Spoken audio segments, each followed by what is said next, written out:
Hi, I'm Rush Journalist, and today I want to do a first impressions video on Enter the Gungeon. I'm playing on PC, but for what I recommend for people who do pick up this game on PC just right off the bat, try to play with the controller because it actually kind of makes the game a little bit easier. Of course, that still depends on your playstyle as well, but I do find that playing with the controller, which gives you a little bit of auto aim compared to using the mouse and keyboard, just makes it a tiny bit easier. Now, if you've been a fan of the indie scene for probably the past decade, you know what Enter the Gungeon is, because you've probably heard of it, or if you haven't heard of this, you've heard of things like it, because it's another roguelite game released, and of course it's indie. But that doesn't mean this one's bad. Sure, we've had a lot of these. Not all of them are good. Most of them are good, you know.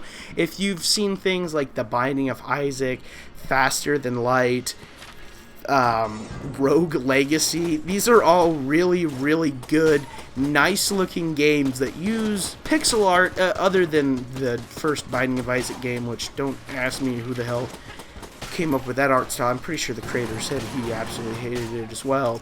But they do use this pixelized art style, this lower budget, to make really fun, engaging games that aren't necessarily the deepest, but just due to the fact that you can progress and it's a really skill-based in some of the games, it makes it really playable, and it definitely makes you want to keep coming back, because there's that sense of, oh shit, I'm good and I can get farther. And that, of course, is how most games work in this, but these type of games definitely thrive on that.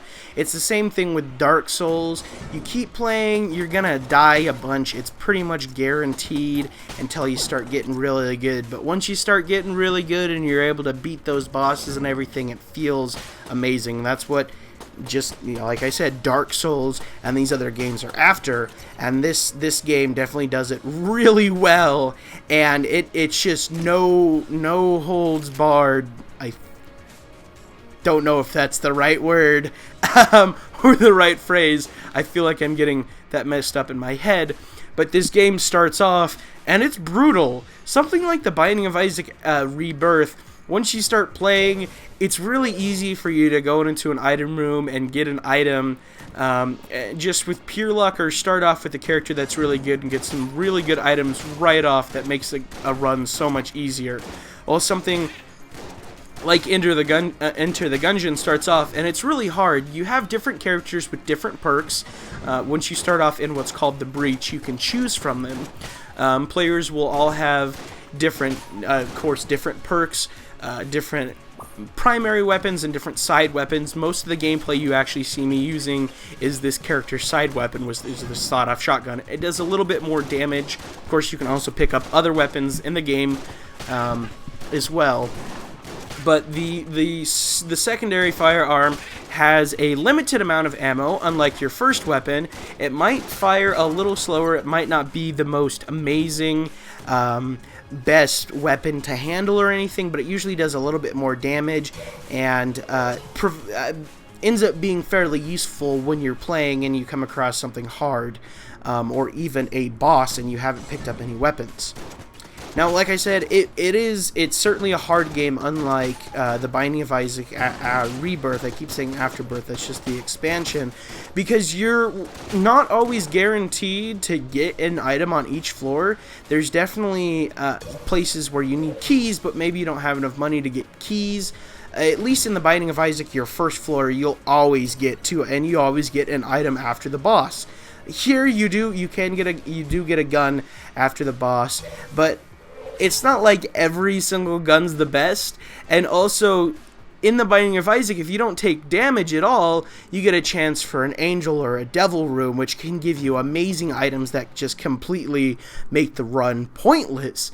Here, a no damage run means not getting hit at all. So you don't have like the crutch of spirit hearts. You don't even have the crutch of armor in this game. If you get hit and you have your armor, you go and you buy armor, that still counts as a hit, and so you don't actually get a flawless boss run, which makes it hella difficult. One of the big things, though, that most people notice when you see the game is that it looks really, really good. This game uses pixel art in amazing ways that it just makes it into a spectacle. You have the bullet hell elements that work a lot better than something like the Binding of Isaac, and it's also kind of strange because no longer are you on this flat plane well, you're still on a flat plane kinda, but there's more movement. You have a little bit more freedom compared to something like Touhou or other bullet hell games that we've come to know and love. Something more along the lines of Realm of the Mad God. You could also co-op in this game, although it is not a massively multiplayer online RPG. But the animation is absolutely amazing. You walk into a room and you have these enemies that will teeter and totter and flap their way towards you with bullets that are bright and glowing and nice to look at. You have the coolest teleport ability to teleport between rooms. Not all rooms have it, but quite a few do, and you unlock them as soon as you're done killing each enemy in each room. You can just you can teleport yourself freely via the map option, which the animation for that itself is really cool. Every single enemy looks good. Flipping tables has an animation which looks good. Everything can break. You have flames. Just everything looks amazing, and the bosses themselves are so cool. I like them so much better than the Binding of Isaac. And maybe it's because I've played the Binding of Isaac for such a long time that I'm kind of getting sick of it. But at least the bosses in this game, I'm like, oh man, these look really fun to fight, as well as being incredibly difficult. Well, most of the time when I play the Binding of Isaac, I look at it, I'm like, okay, so it's this boss. He's kind of, you know, he's got a little bit more health, and I don't have the best upgrades at this point. I guess I'll just kind of like run around and shoot. And most likely I'll win because whatever, you know, it's still fairly easy to do. But these bosses, you encounter them and you're like really having difficulty. You gotta keep running, you have to keep dodging. This is more difficult than Touhou, I feel, because Touhou, you know, you have a very small hitbox, and then you can sit there and press the shift key to reveal your hitbox, and of course move really slow and really precise, which doesn't exist in this game, although maybe that'd be cool if it did. Maybe it does exist, because I've noticed that the game doesn't actually, at least on PC, doesn't bind the buttons perfectly to my controller. It didn't actually give me a blank button at first, which was really strange, and so I had to attach it to my share key, but that also ends up bringing up the menu for me to record via Windows 10 gameplay, which of course is how you see it here. I'm not sure if it's in 60 FPS, so I apologize if you don't get the full amazing experience of playing this game through the video.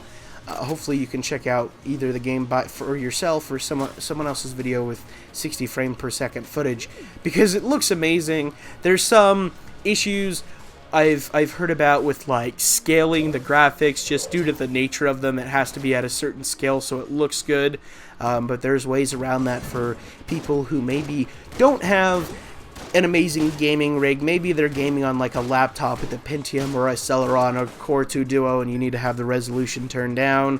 Thankfully, there's options there for you, and of course, you know, you can just go play the Binding of Isaac Rebirth, because that runs on pretty much anything. I mean, I had it running on a Pentium 4. I had the original running on a Pentium 4. Wasn't as good as performance as the second one, but still, it's pretty amazing.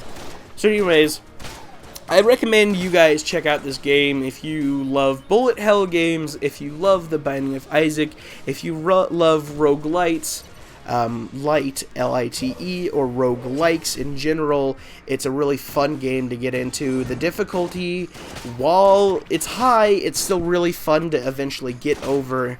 It's very satisfying and everything.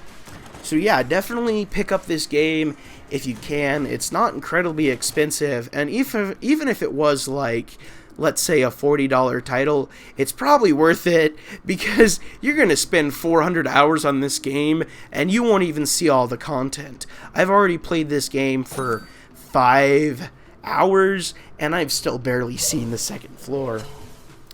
That's it for this video. I hope you guys enjoyed, and I'll see you again next time.